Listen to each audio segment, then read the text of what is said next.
ओए मुराद, ओए मुराद, क्या हुआ तुम्हें? आंखें तो खोलो। क्या हुआ था मुराद, जो तुम अचानक आते आते गिर गए? पता नहीं, मैं वो बाजार से साहब का सामान लेने जा रहा था, चक्कर आए और मैं गिर गया। चलो ये तो शुक्र है वो तुम्हारे पीछे मैं आ रहा था, वरना तुझे तो किसी ने उठाना भी नहीं था। हो सकता तुम्हारी कोई जेबें भी साफ कर जाता। जी बिल्कुल, तुम ठीक कह रहे हो। बहुत शुक्रिया तुम्हारा, अल्लाह तुम्हें सलामत रखे। मेरा रोजा था और काफी देर से मैं धूप में फिर रहा था, शायद इसलिए मैं गिर गया। खैर अब तुम आराम करो, कल चले जाना काम पे। ये ना हो आज तुम्हारी तबीयत और खराब हो जाए। नहीं, ऐसा नहीं कर सकता। साहब जी का सामान लेकर देना बहुत जरूरी है, वरना वो मुझे नौकरी से निकाल देंगे। ओ मैं तुम्हारे साहब से बात कर लूंगा, वो मेरे भी थोड़े जानने वाले हैं। खैर अब तुम आराम करो और ज्यादा परेशान नहीं हो। चलो तुम ये भी करके देख लो। मुझे नहीं लगता वो मानेंगे, क्योंकि मैं उन्हें बहुत अच्छी तरह जानता हूँ। चलो खैर, मैं जाके देखता हूँ क्या बनता है।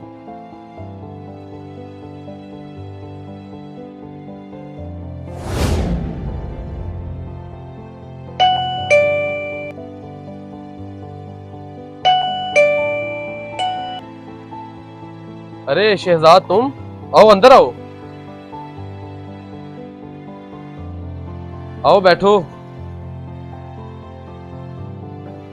कैसे आना हुआ? सब खैरियत है?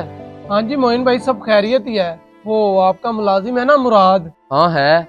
वो कुछ देर पहले ही सामान लेने गया है। क्यों, क्या हुआ? हाँ मैं आपको वही बता रहा था, वो आपने उसको कोई सामान लेने भेजा था।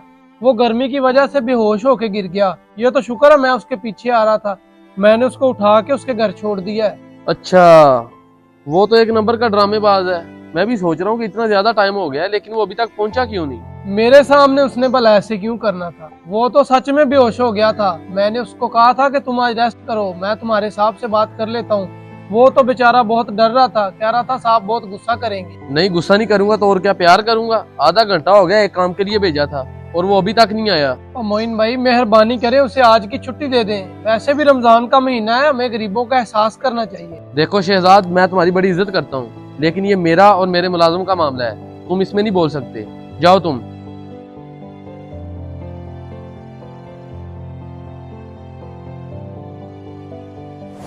और मुराद तुम सही कह रहे थे, तुम्हारा साहब वाकई बहुत गुस्से वाला है। वो तो किसी की भी नहीं सुनता। क्यों, क्या हुआ? मतलब साहब ने आज की छुट्टी नहीं दी? नहीं माना। खैर तुम परेशान नहीं हो, मैं तुम्हारे लिए किसी और नौकरी का बंदोबस्त करता हूँ। तुम्हें ऐसे इंसान के पास काम करने की कोई जरूरत नहीं है जिसे तुम्हारा एहसास तक ना हो। मगर शहजाद भाई, ऊपर से ईद आ रही है, अगर मैं काम छोड़ दूंगा तो मेरा गुजारा कैसे होगा? और तुम मुझे 2 दिन का टाइम दो, मैं तुम्हारी नौकरी हर हाल में कहीं ना कहीं लगवा दूंगा। अच्छा चलें, ठीक है, आपकी बड़ी मेहरबानी।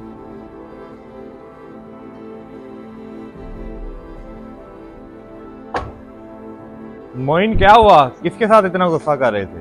बस भाईजान, आपको क्या बताऊं, वो अपनी गली में नहीं रहता शहजाद, वो मेरे पास आया था जी। मुराद को मैंने थोड़ी देर पहले भेजा है सामान लेने। मुराद रास्ते में गिर गया जी, बेहोश हो गया है। मैंने उसे बताया कि यार वो ड्रामेबाज है, ये गरीबों को खींच के ना रखो, तो ये हमारे साथ ऐसा ही करते हैं, एवं ड्रामे करना शुरू हो जाते हैं। वो मुझे कह रहा था जी आज उसे आप छुट्टी दे दो जी, ऐसे कर दो जी। मैंने कहा कोई छुट्टी नहीं है। वो मुझे तंग कर रहा था, तो उसको मैंने गुस्से में कहा कि जाओ अपना काम करो, जो मैं कर रहा हूँ बिल्कुल सही कर रहा हूँ। अच्छा, तो ये बात है। मोइन, ये भी तो हो सकता है उस बेचारे की वाकई तबीयत खराब हो गई हो।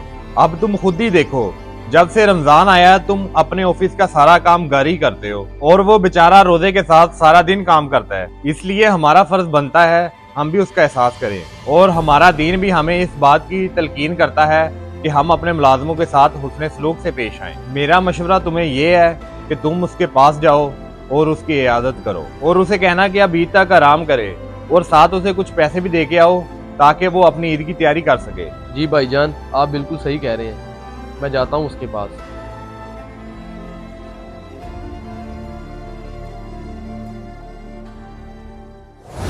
क्या हुआ था तुम्हें? वो शहजाद आया था मेरे पास, वो मुझे बता रहा था तुम्हारी तबीयत खराब है। साहब जी, वो आपने मुझे सामान लेने भेजा था ना, रास्ते में मुझे चक्कर आए और मैं गिर गया। अगर तो तुम्हारी तबीयत खराब थी तो तुम मुझे पहले बता देते, मैं तुम्हें सामान लेने ना भेजता।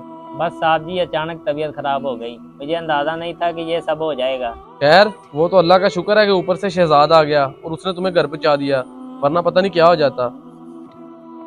तुम अब ऐसा करो, ये कुछ पैसे हैं, ये रख लो, और अब ईद तक घर ही रेस्ट करो, ठीक है? काम पे आने की कोई जरूरत नहीं है, और ईद के बाद आ जाना। बहुत शुक्रिया साहब जी आपका, अल्लाह आपके रिस्क में बरकत डाले। मैं तो बहुत परेशान था कि साहब जी पता नहीं क्या समझेंगे। कोई मसला नहीं, हमें रोजेदार का एहसास करना चाहिए। अगर हम एहसास नहीं करेंगे तो फिर कौन करेगा। खैर, तुम अब रेस्ट करो, मैं चलता हूँ।